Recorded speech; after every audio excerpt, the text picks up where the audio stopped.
कोपरी Sindhi colony येथील building number 16 ही सुस्थितीत असलेली इमारत धोकादायक वर्गवारीमध्ये टाकण्यात आली आहे. या इमारतीबाबत 2016 मध्ये बांधकाम व्यावसायिकानं रजिस्टर करार करत रहिवाशांना 450 स्क्वेअर फूट जागा देण्याचं कबूल केलं. परंतु नंतर मात्र त्यानं यू-टर्न घेत ही बाब नाकारली आणि रहिवाशांना घरं खाली करण्यासाठी दबाव आणला. त्यातील काही रहिवाशांनी त्यांची घरं खाली केली, परंतु विकासकानं ॲग्रीमेंटमध्ये दिलेले 450 स्क्वेअर फूट जागेचं वचन न पाळता जागा खाली करण्यास सांगितल्यानं अनेक सभासदांनी जागा खाली करण्यास नकार दिला. इमारत खाली करण्यासाठी ठाणे महानगरपालिकेच्या अधिकाऱ्यांना हाताशी धरून विकासकानं ही इमारत अतिधोकादायक वर्गवारीमध्ये टाकली. तसंच खोटं स्ट्रक्चरल ऑडिट रिपोर्ट, इतर कागदपत्र सादर करून न्यायालयामध्ये इमारत धोकादायक असल्याचं सिद्ध करण्यात आलं. या इमारतीवर तोडक कारवाई होऊन रहिवाशी बेघर होत असल्यानं त्यांनी ठाणे काँग्रेसचे अध्यक्ष विक्रांत चव्हाण यांची भेट घेऊन त्यांच्या पुढे आपलं गाऱ्हाणं मांडलं असता ठाणे महानगरपालिका अधिकाऱ्यांची चुकीची धोरणं, चुकीचे अहवाल, विकासकाशी असलेले साटेलोटे यामुळे हक्काच्या घरातून बेघर होत असलेला सर्वसामान्य ठाणेकर नागरिक याबाबत पत्रकार परिषद घेत वाचा फोडली. यावेळी एका रहिवाशानं सेक्रेटरी असलेले आणि मयत असलेल्या आपल्या वडिलांची कागदपत्रांवर खोटी सही करण्यात आली असून ही बाब आम्ही पोलीस प्रशासनाच्या निदर्शनास आणून देखील पोलीस कुठलीही कारवाई करत नसल्याचं सांगितलं.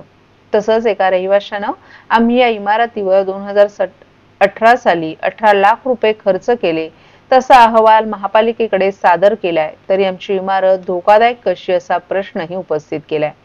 प्रत्येक सर्वसामान्य लोकांचं स्वप्न असतं की त्यांना त्यांच्या हक्काचं घर मिळालं पाहिजे, परंतु इथे तर या लोकांच्या हक्काची घरं प्रशासनाला हाताशी धरून तोडण्यात येत आहेत. त्यांना बेघर करत असल्यानं त्यांनी जायचं कुठं?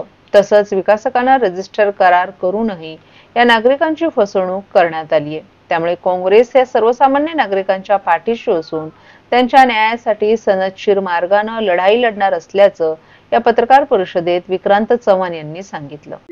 C1 कॅटेगरी असं महापालिकेचं म्हणणं. सगळ्याच इमारती 73 साली झाल्यात, आमच्या इकडच्या पण झाल्यात, अख्ख्या ठाण्यातल्या झाल्यात 73 आणि अनेक ठाण्यातल्या सगळ्याच इमारतींचं मग स्ट्रक्चरल ऑडिट करा IIT मार्फत किंवा याच्या मार्फत VJTI मार्फत, आणि जेवढ्या धोकादायक आहेत त्या सगळ्या खाली करा.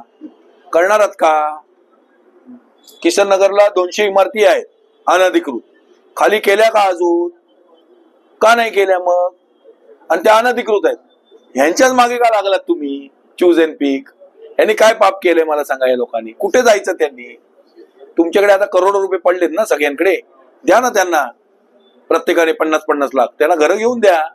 काही खोट्या सह्या वगैरे देखील केलेल्या आहेत असे देखील हो. आता तो एक सेक्रेटरी आहे, याचे वडील, ते त्यांच्या वडिलांची खोटी सही मारले, नोटरी ते नव्हतेच हजर, ते वारले आता. ते पोलीस स्टेशनला कंप्लेंट दाखल आहे. का पोलीस त्याच्यावर चौकशी करत नाही? मलिदा मिळालाय का पोलिसांना? कोपरी पोलीस स्टेशन मध्ये आहे ना, ते दाखल करत नाही. दबावाखाली राजरोसपणे गुंडगिरी चालू आहे इकडे, कायद्याची पायमल्ली झाली आहे, न्यायालय विकली जात आहेत, न्यायालय खरेदी केली जात आहेत, लोकांना त्रास दिला जातोय. आधीच लोक परेशान आहेत, भ्रष्टाचार, महागाई, GST, त्याच्यात आता लोकांची घरं बघा ना. ह्याच्यात सगळेच जातीची लोक आहेत, ह्याच्यात सिंधी आहेत, गुजराती आहेत, मारवाडी आहेत, मराठी आहेत, सगळीच आहेत. मी मराठी म्हटलंय, मराठी टक्का, महाराष्ट्रात राहणारा मराठी टक्का. तुम्ही काय त्या गुजरात वरनं आणणार लोक राहायला, बिल्डिंग बांधायला? तुम्ही 2 BHK 3 BHK काढले, या लोकांनी जायचं कुठे? यांना यांची घरं द्यावी हीच काँग्रेसची मागणी आहे.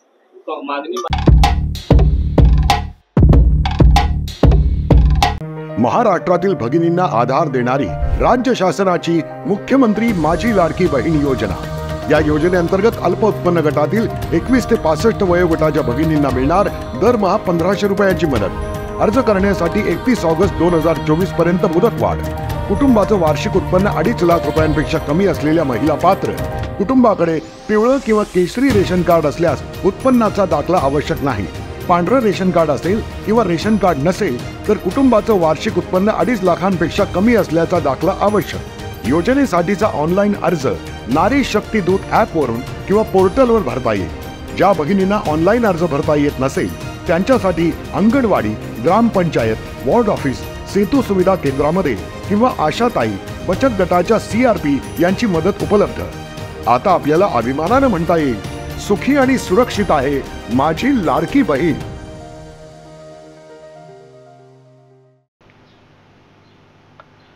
महाराष्ट्र राज्य महानगरपालिका स्वच्छता निरीक्षक संवर्ग संघटनेची स्थापना वर्षभरापूर्वी झाली असून या संघटनेच्या माध्यमातून राज्यातील विविध महानगरपालिकांना संघटनेचे अध्यक्ष लक्ष्मण पुरी तसंच उपाध्यक्ष अतुल आठवले, कार्याध्यक्ष शेषराव शिरसाट आदींनी भेटी देऊन स्वच्छता निरीक्षक आणि सफाई कर्मचाऱ्यांच्या प्रश्नांबाबत चर्चा करून विविध समस्या मार्गी लावण्याचं काम करत आहेत। काल ठाणे महानगरपालिका मुख्यालय महाराष्ट्र राज्य महानगरपालिका स्वच्छता निरीक्षक संवर्ग संघटनेच्या वर्धापन दिनानिमित्त नामफलकाच्या अनावरण माजी महापौर अशोक वैती यांच्या हस्ते करण्यात आलं।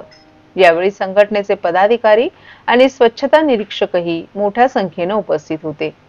या संघटनेचं कार्य राज्याचे उपमुख्यमंत्री एकनाथ शिंदे यांच्या मार्गदर्शनाखाली आणि माजी महापौर अशोक वैती यांच्या सल्ल्यानुसार सुरू आहे। गेल्या वर्षभरात या संघटनेच्या माध्यमातून राज्यातील विविध महानगरपालिकेतील स्वच्छता निरीक्षकांची विविध समस्या मार्गी लावण्याचं कार्य या संघटनेच्या माध्यमातून करण्यात येत आहे। तसंच राज्यातील महानगरपालिकेमध्ये कार्यरत असलेले स्वच्छता निरीक्षक कित्येक वर्ष प्रभारी म्हणून काम करत आहेत।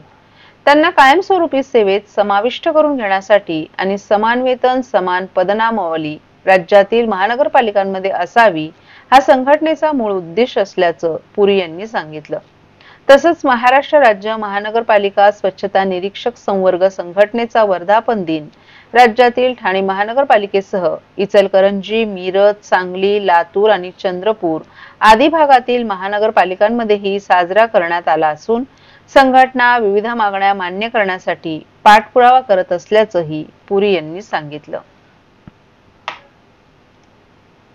लिखित भेट आज आयुक्त नाईक 1-2 दिवसात आम्ही भेट घेणार आहोत। महापालिकेचे ठाणे महापालिका असेल, पुणे असेल किंवा सोलापूर असेल, नागपूर असेल, त्यानंतर इचलकरंजी, जेवढ्या महाराष्ट्रातील महापालिका आहेत जिथे आमच्या संघटनेची स्थापना झाली तर प्रत्येक ठिकाणी आम्ही जाऊन त्यांचे तिथले जे काही प्रश्न आहेत ते सोडवण्याच्या दृष्टीने प्रयत्न करणार आहोत। ज्यावेळी महापालिकेला आवश्यकता वाटेल त्यावेळी जी काय मदत असते, कोविड सारख्या ठिकाणी कोविडच्या वेळी बरीचशी आपली ठाणे असेल इतरही महापालिकेने चांगल्या प्रकारचे काम स्वच्छता निरीक्षण केले। खऱ्या अर्थाने स्वच्छता निरीक्षक असेल किंवा सफाई कामगार असेल ह्यांनीच कोविडच्या काळामध्ये खऱ्या अर्थाने काम केलेलं आहे। आणि हे जे प्रश्न आम्ही आयुक्तापर्यंत पोहोचून जे काय लवकरात लवकर महाराष्ट्र शासनाच्या माध्यमातून सोडवता येतील ते ह्या संस्थेच्या माध्यमातून जरूर करणार आहोत। सर्व ह्या संस्थेचे पदाधिकारी या ठिकाणी त्यांना शुभेच्छा देतो। चांगले उपक्रम करा जेणेकरून आपण महापालिकेला देखील मदत करायची, फक्त विरोध तर कुठे असणार नाही, सर्व एकत्र घेऊन आम्ही काम करणार आहोत। आणि जे प्रश्न आमचे आहेत ते सोडवण्याच्या दृष्टीने आयुक्त असतील, सर्व ठिकाणचे आयुक्त असतील, संबंधित विभाग असतील त्यांनी सहकार्य करावं अशा प्रकारची एक विनंती। या संघटने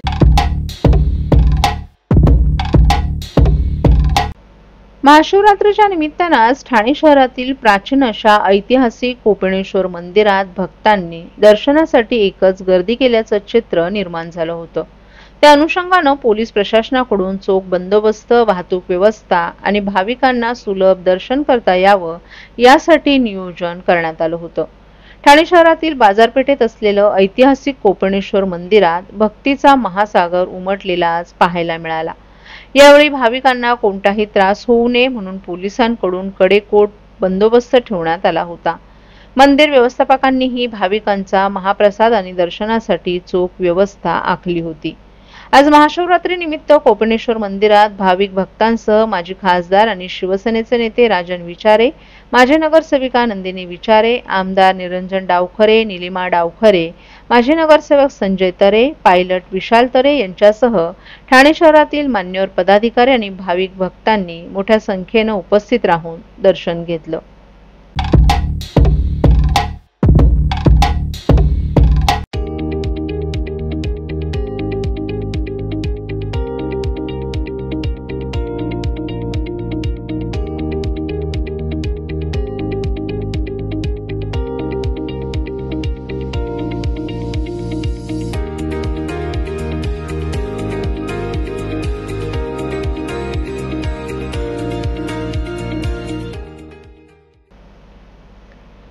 भारतीय जनता पार्टी आध्यात्मिक समन्वय आघाडी आणि समन्वय प्रतिष्ठानच्या वतीनं महाशिवरात्रीच्या निमित्तानं पवित्र आणि मंगलमय वातावरण आणि मंत्रोच्चारात होमात्मक लघुरुद्र अनुष्ठान पार पडलं। या अनुष्ठानात उज्जैन येथील श्री महाकालेश्वर मंदिरामधून दिव्य ज्योतीमधून होमातील अग्नी प्रज्वलित करण्यात आला। त्यानंतर महादेवाच्या आराधनेबरोबरच ठाणेकरांच्या सुख समृद्धीसाठी प्रार्थना करण्यात आली। महाशिवरात्रीचा औचित्य साधून छत्रपती शिवाजी मैदानात सलग 5व्या वर्षी आयोजित होमात्मक लघुरुद्र अनुष्ठानात 151 दाम्पत्यांनी सहभाग घेतला। तत्पूर्वी उज्जैन येथून खास होमासाठी आणलेल्या पवित्र ज्योतीची सकाळी मिरवणूकही काढण्यात आली। त्यानंतर अत्यंत पवित्र आणि वातावरणात होमामध्ये ज्योतीतून अग्नी प्रज्वलित करण्यात आला। शेकडो ठाणेकरांनी श्री शिवशंकराच्या पिंडीचं दर्शन घेऊन अभिषेक घातला। तसंच होमात आहुतीही दिली। आचार्य आशिष कुमार जानी यांनी पौराहित्य केलं। वर्षीप्रमाणे याही वर्षी आपण महाशिवरात्री निमित्त होमात्मक लघुरुद्र अभिषेक याचं आयोजन केलेलं आहे आणि आपण बघतो की दरवर्षी फार मोठ्या संख्येने भक्तगण या इकडे कोपिनेश्वरच्या दर्शनाला येत असतात। त्याचबरोबर या होमात्मक लघुरुद्र अभिषेकमध्येही मोठ्या संख्येने लोक सहभागी झालेले आहेत। प्रामुख्याने याच्यामध्ये विशिष्ट वेगवेगळ्या समाजाचे वेगवेगळ्या समाज घटकातली लोकही म्हणजे धर्म पंथ याच्या व्यतिरिक्त राहून आपण या होमामध्ये या अभिषेकामध्ये सामील झाला पाहिजे या पद्धतीने सगळेजण या इकडे महादेवाच्या आरतीसाठी महादेवाच्या अर्चनेसाठी सामील झालेले आहेत। सर, दिवसभरामध्ये कशा प्रकारचा कार्यक्रम असणार आहे, कोणकोणते मुद्दे होणार आहेत आणि विशेष म्हणजे इथे प्रयागराजमध्ये एक कुंभ देखील ठेवण्यात आलेला आहे। या इकडे आवर्जून जे लोक प्रयागराजला जाऊ शकले नाही, ज्यांना त्रिवेणी संगममध्ये पाण्याचं त्या तिकडे डुबकी देऊन गंगा मातेचं दर्शन घेता आलं नाही, त्यांच्यासाठी या इकडे आम्ही कलशामध्ये त्रिवेणी संगममधलं पाणी लोकांच्यासाठी उपलब्ध करून दिलेलं आहे। हा एक लोकांच्या भावनेचा विषय आहे, हा भक्तीचा विषय आहे। त्या दृष्टिकोनाने एक लोकांना त्यांच्या आयुष्यात सर्व दृष्टीने आनंद भेटावा, सुख समृद्धी भेटावी या दृष्टिकोनाने या पूजेचं या महायज्ञाचं आयोजन केलेलं आहे आणि त्याच्यामुळे याच्यामध्ये मोठ्या प्रमाणात लोक हे सामील झालेले आहेत।